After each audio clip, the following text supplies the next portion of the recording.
नमस्कार विद्यार्थी मित्रांनो, प्रतिष्ठान अकॅडमी वरती तुम्हा सर्वांचं स्वागत आहे। तर आज आपण नवीन अभ्यासाची तयारी सुरू करताना राज्यसेवेची त्याच्यामध्ये बिगिनर्सनी काय केलं पाहिजे तर याच्यावरती आपण आज बोलणार आहोत। तर सुरुवातीला काय होतं की आपण जवळपास इकडे येतो म्हणजे कुठून तरी आपण कोणाचं तरी टॉपर्सचे लेक्चर्स ऐकतो, व्हिडिओज बघतो रिझल्ट लागल्यानंतर आणि ते बघून आपण या क्षेत्राकडे वळतो। पण आपण या क्षेत्राकडे वळत असताना याची पूर्ण माहिती घेतलेली नसते आणि त्याच्यामुळे जवळपास एक 5-10 वर्ष म्हणजे 1-2 पंचवार्षिक योजना निघून जातात आणि तरी आपल्या हातात शेवटी काय राहत नाही। तर मला असं वाटतं की ते करण्याआधी आपण जर इकडे येण्याआधीच जर या क्षेत्राची जर माहिती आणि तोंडवळ ओळख करून घेतली तर मग मला असं वाटतं की रिझल्ट यायला थोडंसं हे हेल्पफुल ठरणार आहे।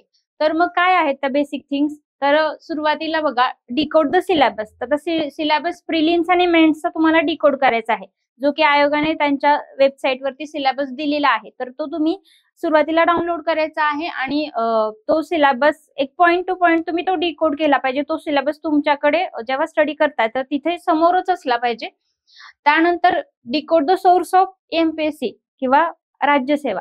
तर याच्यामध्ये काय आहे तर तुम्हाला पीवायक्यू किंवा प्रिव्हियस इयर क्वेश्चन पेपर्स हा एक बेसिक सोर्स आहे की ज्याच्या थ्रू तुम्ही सिलेबस किंवा सोर्स डिकोड करू शकता। आपल्याला माहिती आहे मार्केटमध्ये जी काही पुस्तकं आहेत तर त्याच्यातून आयोग कशातून क्वेश्चन काढतो हे नाही सांगू शकत जोपर्यंत क्वेश्चन पेपर बाहेर येत नाही आणि तो एक्झाम होऊन गेल्यानंतरच आपल्याला क्वेश्चन पेपर मिळणार आहे। तर याच्यामध्ये काय आहे तर पीवायक्यू आपल्याला खूप जास्त हेल्पफुल ठरतात सोर्स डिकोड करण्यासाठी। तर मग जे काय आणि त्याच्यानंतर काय तर बेसिक आणि मी ऑप्टिमम जे काय स्टडी मटेरियल आहे तर तेच असलं पाहिजे। आता हे म्हणजे काय तर बघा आपले जे 7 सब्जेक्ट आहेत, 7 विषय आहेत प्रिलिम्ससाठी, राज्यसेवा प्रिलिम्ससाठी ते आपण बघणारच आहोत। तर आता याच्यामध्ये बेसिक म्हणजे एका विषयासाठी 1 किंवा 2च रेफरन्स बुक आणि आपल्या प्रतिष्ठानच्या ज्या काही शॉर्ट नोट्स आहेत तर शॉर्ट नोट स्वरूपामध्ये मटेरियल असलं पाहिजे आपल्याकडे। तर हे आणि स्टेट बोर्ड्स आता हिस्ट्री विषय जर आपण घेतला तर हिस्ट्रीसाठी 11वीचं जे ओल्ड स्टेट बुक आहे आणि जे नवीन आहे स्टेट बुक तर ते पाहिजे आपल्याकडे। तर म्हणजे काय स्टेट बोर्डचं एखादं पुस्तक, त्याच्यानंतर एखादं रेफरन्स बुक आणि शॉर्ट नोट्स या गोष्टी म्हणजे आपल्या ऑप्टिमम स्टडी मटेरियल राहील प्रत्येक विषयासाठी। त्यानंतर मोर प्रॅक्टिस मोर आउटपुट म्हणजे काय तर आपल्याला जे काही पीवायक्यूज आहेत आयोगाचे जे काही क्वेश्चन पेपर आहेत ते तुम्ही सोडवले पाहिजेत आणि प्लस ज्या काही मार्केटमध्ये ज्या टेस्ट सिरीज आहेत तर त्याचे क्वेश्चन पेपर आहेत तर ते सोडवले पाहिजेत। आता फक्त प्रश्नपत्रिका सोडवून बाजूला ठेवणं म्हणजे रिझल्ट येणार नाही। तर काय करावं लागेल तुम्हाला तर याच्यामध्ये क्वेश्चन पेपर सोडवल्यानंतर तुम्हाला त्याचं प्रॉपर अनालिसिस केलं पाहिजे। प्रॉपर अनालिसिस मी ह्याच्यासाठी म्हणेल की आपण आज पेपर सोडवला आणि दुसऱ्या दिवशी त्याचं अनालिसिस करायला बसलो तर आपण त्या पर्टिक्युलर क्वेश्चनसाठी काय विचार केलेला हे सुद्धा कळत नाही। आणि त्यामुळं जेव्हा पेपर सोडवते मी तर म्हणेन मी जशी तयारी करत होते जेव्हा पेपर सोडवला त्याच्यानंतर तुम्ही अर्धा 1 तासामध्ये ते अनालिसिसला घेतलंच पाहिजे। तर त्यानंतरच तुम्हाला कळणार आहे की त्या क्वेश्चनसाठी तुम्ही काय विचार केलेला। तर ते झालं प्रॉपर अनालिसिस। जर तुमचा एखादा प्रश्न चुकलेला आहे पेपर सोडवताना तर त्या गोष्टी तुम्ही तिथे नोट डाऊन केलेल्या पाहिजेत की काय चुकलं, माझी कन्सेप्ट चुकली, कन्सेप्ट कमी पडली म्हणून माझा तो प्रश्न चुकला का माझी फॅक्ट्स रिवाइज नव्हती, मला फॅक्ट आठवली नाही म्हणून तो प्रश्न चुकला, हे तुम्ही प्रॉपर लिहून काढलं पाहिजे। ते झालं अनालिसिस। त्याच्यानंतर बी बोल्ड। आता हे मी खूप कॉन्शियसली हा शब्द वापरते इथं की be bold, don't hesitate to solving question papers.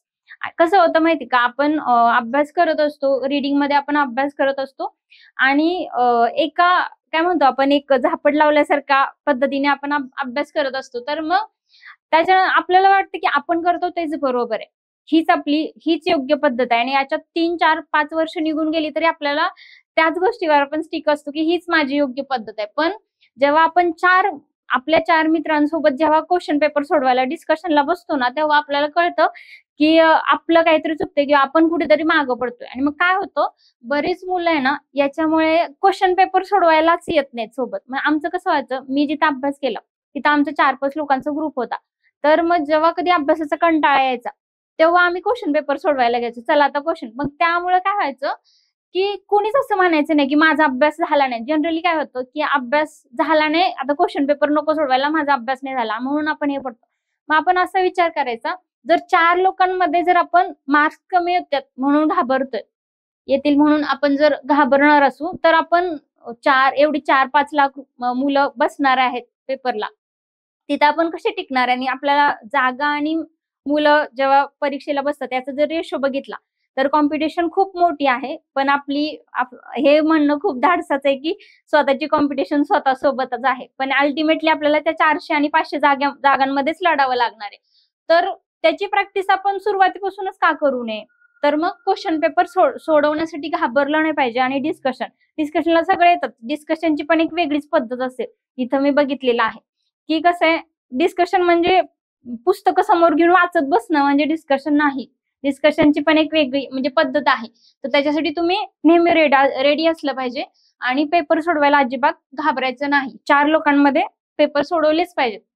Be discipline. असं म्हणतात की पेन ऑफ रिग्रेट इज वर्स दॅन पेन ऑफ डिसिप्लिन. म्हणजे डिसिप्लिन मेंटेन ठेवलाच पाहिजे आणि प्रायोरिटीज ठरवल्या पाहिजेत. काय होतं माहिती का, आपल्या प्रायोरिटीज नसतात आणि कधी काय करायचं, मग डिस्कशन आपलं कशावर होतं की पॉलिटिकल न्यूज, जगात काय चाललंय, नॅशनल इंटरनॅशनल लेवलचं, आणि जे की आपल्या चालू घडामोडींशी त्याचा काहीच संबंध नसतो पेपरमध्ये, अशा गोष्टींवर आपलं डिस्कशन सुरू असतं. तर त्या न करता मला असं वाटतं की आपल्या प्रायोरिटीज ठरवल्या पाहिजेत. आपण जे आलोय तर ठीक आहे, 3-4 वर्ष आपल्याला द्यायचे आहेत. 1, 2, 3 राज्यसेवा ज्या काही प्रिलिम्स आहेत त्या पास करायच्या आहेत आपल्याला आणि पुढे जायचंय. ह्या आपल्या प्रायोरिटीज असल्या पाहिजेत आणि त्या ह्यानीच आणि ते आपल्या डोक्यात कंटिन्यू असलं पाहिजे आणि तसाच तुम्ही अभ्यास केला पाहिजे. आणि ही जी काय आहे, हे जे पॉइंट्स आहेत बिगिनर्सनी हे कायम लक्षात ठेवले पाहिजेत.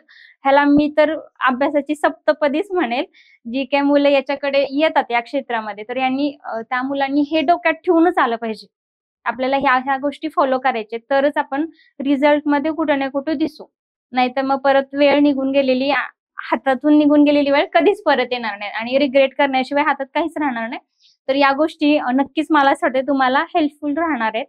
तर या तुम्ही सगळ्यांनी फॉलो केल्या पाहिजे.